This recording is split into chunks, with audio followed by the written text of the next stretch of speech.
Everybody, मैं हूँ Priya and welcome back to my channel Finology Legal. हम में से बहुत कम लोग होते हैं जो ये कह पाते हैं कि उन्हें लॉ बहुत अच्छी तरह से समझ में आता है। इसके मेनली दो कारण होते हैं। पहला ये कि कॉमन मैन को लगता है कि लॉ एक कॉम्प्लेक्स सब्जेक्ट है जो इस फील्ड के प्रोफेशनल्स ही समझ सकते हैं, एंड दूसरा ये कि कॉमन मैन को लगता है कि उसकी रोजमर्रा की जिंदगी में लॉ का कोई यूज ही नहीं है, लॉ का कोई इम्पैक्ट ही नहीं है। पर देश और दुनिया भर में आजकल जो भी हो रहा है उस वजह से हम में से ज्यादातर लोगों को लॉ की इंपॉर्टेंस का पता चल रहा है। जैसे पिछले एक आध साल की ही बात करें तो पॉलिटिकल न्यूज से ज्यादा लॉ और लीगल न्यूज ने हेडलाइन बनाई है। जैसे सुप्रीम कोर्ट की बेहतरीन मॉन्यूमेंटल डिसीजंस एडल्ट्री को लेके, होमोसेक्सुअलिटी को लेके, प्राइवेसी को लेके। पर हर साल की तरह इस साल भी ऐसी और बहुत सारी चीजें थी जिन्होंने हमारा ध्यान खींचा।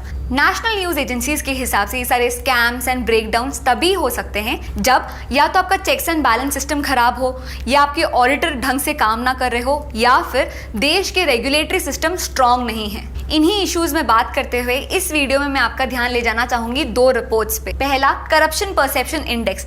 ये करप्शन के लिए एक इंटरनेशनल वॉचडॉग है। इन्होंने 180 कंट्रीज को स्टडी करते हुए इंडिया को 81st पोजीशन में डाला था करप्शन के लिए। और दूसरा, ट्रांसपेरेंसी इंटरनेशनल, जिन्होंने 16 एशियन पैसिफिक कंट्रीज में स्टडी की और पाया कि इंडिया फर्स्ट रैंक पे है जब ब्राइबरी की बात होती है। तो अब आप सोच रहे होंगे कि 81st रैंक या फर्स्ट रैंक ये इतना इंपॉर्टेंट क्यों है, ये इतना अलार्मिंग क्यों है? तो अगर सरल भाषा में कहा जाए तो जापान जो लीस्ट करप्ट कंट्री है, वहाँ पे अगर 100 लोग किसी पब्लिक सर्विस के लिए जाए, स्कूल में एडमिशन के लिए या फिर कोर्ट की प्रोसीडिंग के लिए या पुलिस के पास या फिर ऐसी किसी भी पब्लिक सर्विस के लिए, तो उन 100 में से शायद 2 लोग ब्राइब देने का सोचे। वहीं इंडिया में 100 में से 70 लोग ब्राइब देंगे। है ना ये चौंकाने वाली बात? तो लीस्ट करप्ट और मोस्ट करप्ट कंट्रीज को स्टडी करते हुए इंटरनेशनल एजेंसीज ने ये पाया कि वो सारी कंट्रीज जहाँ पे करप्शन का लेवल बहुत हाई है, वहाँ पे 3 बेसिक प्रॉब्लम्स होती है।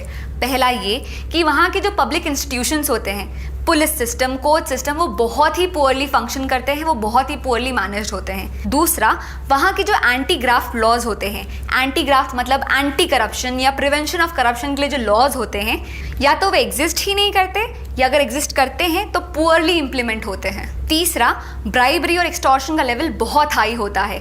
बेसिक से बेसिक नेसेसिटी के लिए, स्कूल के एडमिशन के लिए, ऐसी सारी चीज़ों के लिए भी लोग ब्राइब देने को रेडी होते हैं। तो तेलंगाना, आंध्र प्रदेश, राजस्थान, पंजाब, ये वो कुछ स्टेट्स हैं जहाँ पे करप्शन का लेवल बहुत ज़्यादा है। तो चलिए अब जानते हैं कि हमारी कंट्री में करप्शन से लड़ने के लिए कौन कौन से एंटी ग्राफ्ट लॉज हैं। तो वो लोग जो इकोनॉमिक ऑफेंसेस करके इंडिया की टेरिटरी छोड़ के चले जाते हैं, उन पे अपना शिकंजा और मजबूत करने के लिए, सुप्रीम कोर्ट को और पावर करने के लिए we have passed the fugitive economic offenders bill. इसके बाद देश भर में हो रहे ऑडिटिंग और अकाउंटिंग स्कैम्स के चलते we have set up the national financial regulatory authority, जो ऑडिटर्स को सुपरवाइज करेगी। मेहुल चौकसी ने जो स्कैम किया था उसके बारे में हमें मेनली उनके विसल ब्लोअर की वजह से पता चला। तो विसल ब्लोअर प्रोटेक्शन के लिए we have the whistle blower protection act 2014। हालांकि इसके राइट्स अभी तक इंप्लीमेंट नहीं हुए हैं। इसके बाद जुलाई 2018 में ही प्रिवेंशन ऑफ करप्शन एक्ट में कुछ अमेंडमेंट्स लाए गए, जिस वजह से उसके जो एंटी ग्राफ्ट प्रोविजंस है उन्हें और मजबूत किया गया है। तो अब ब्राइब देने वाले को भी 7 साल की सजा हो सकती है। Finally we have the Lokpal and Lokayukta act 2013। इस वीडियो में हम ओम्बड्समैन और लोकपाल सिस्टम के बारे में ही बात करेंगे। Let's get started. तो ओम्बड्समैन एक स्वीडन कंसेप्ट है। ये सिंपली ये बोलता है कि जो एडमिनिस्ट्रेटिव मैटर्स होते हैं इनमें जुडिशरी इतना इंटरवीन नहीं कर सकता है। तो अगर एडमिनिस्ट्रेटिव डिसीजंस की वजह से सिटीजन्स को कोई भी प्रॉब्लम हो रही है, कोई भी ग्रीवेंसेस हो रहे हैं, उनको रिजॉल्व करने के लिए लेजिस्लेचर एक ऑफिसर अपॉइंट करेगा जो सिटीजन्स की प्रॉब्लम सॉल्व करेगा। ये जो ऑफिसर होता है ये गवर्नमेंट के बाकी 3 ऑर्गन्स, लेजिस्लेचर, एग्जीक्यूटिव और जुडिशरी से एकदम इंडिपेंडेंट होता है। और ये ऑफिसर सुओ मोटो मतलब खुद की मर्जी से या सिटीजन से प्रॉब्लम रिसीव करके इन्वेस्टिगेशन स्टार्ट कर सकता है। तो ये था ओम्बड्समैन कि एक ऑफिसर अपॉइंट होता है जो सिटीजन्स की कंप्लेंट्स को डील करता है इंडिपेंडेंटली। अब ये जानते हैं कि इंडिया में ओम्बड्समैन को लेके क्या डेवलपमेंट हुई है।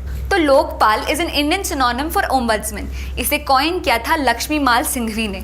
हुआ क्या कि सिटीजन्स की प्रॉब्लम्स के चलते, सिटीजन्स के ग्रीवियंसेस को एड्रेस करने के लिए एक एडमिनिस्ट्रेटिव रिफॉर्म कमीशन सेटअप की गई थी जिसके हेड थे मोरारजी देसाई।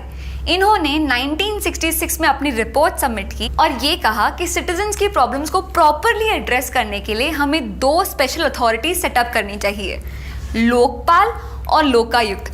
लोकपाल यूनियन के लिए और लोकायुक्त स्टेट्स के लिए।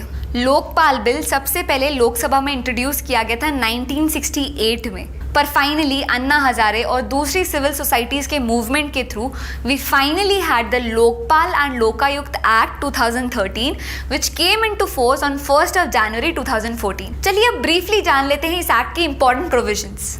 शुरू करते हैं इस्टेब्लिशमेंट एंड कंपोजिशन से। लोकपाल का इस्टेब्लिशमेंट दिया गया है सेक्शन 3 में। ये कहता है कि लोकपाल शैल consist of first a chairperson, जो कि एक पास्ट या present chief justice of India, जज ऑफ सुप्रीम कोर्ट या एक एमिनेंट पर्सन हो सकते हैं। सेकेंड, चेयरपर्सन के अलावा मैक्सिमम 8 और मेंबर्स हो सकते हैं, जिनमें से 50% सीट रिजर्व होगी schedule caste, schedule tribe, OBC, minority और वुमेन के लिए। अब इन 8 में से 50% होंगे जुडिशियल मेंबर्स और रिमेनिंग 50% होंगे नॉन जुडिशियल मेंबर्स। अब जुडिशियल मेंबर्स कौन कौन हो सकते हैं? सुप्रीम कोर्ट के जज या फिर हाई कोर्ट के chief justice. Non judicial members include करेंगे वो लोग जिनकी इम्पेक्केबल इंटेग्रिटी हो या फिर उनको अपनी एरिया में स्पेशल नॉलेज हो या एक्सपर्टीज हो 25 साल का। सिलेक्शन कमेटी और सर्च कमेटी के लिए प्रोविजंस दिए गए हैं सेक्शन 4 में। Selection committee consist of 5 people, prime minister, speaker, leader of opposition, chief justice और एनी अदर सुप्रीम कोर्ट जज nominated by him and an eminent jurist. अब ये सिलेक्शन कमेटी एक 7 लोगों का पैनल कंस्टिट्यूट करती है, जिसको हम बोलते हैं सर्च कमेटी। इनका काम होता है ऐसे लोगों की लिस्ट बनाना जिनको हम लोकपाल या लोकायुक्त की कमेटी के लिए चुन सकें। लोकपाल के चेयरपर्सन और अदर मेंबर्स के टेन्योर की बात की गई है सेक्शन 6 में। इनका टर्म होता है 5 years या until they reach 70 years of age. Jurisdiction की बात की गई है सेक्शन 14 में। ये कहता है कि लोकपाल का ज्यूरिसडिक्शन इंक्लूड करेगा prime minister, members of parliament, group A से लेके डी के सारे ऑफिसर्स और बाकी लोगों को। आई होप ये टॉपिक आपको क्लियर होगा। अगर मेरा वीडियो आपको पसंद आ रहा हो तो please help me share it, ये मेरी बहुत मदद करेगा। That's it for now, see you in the next class, bye bye.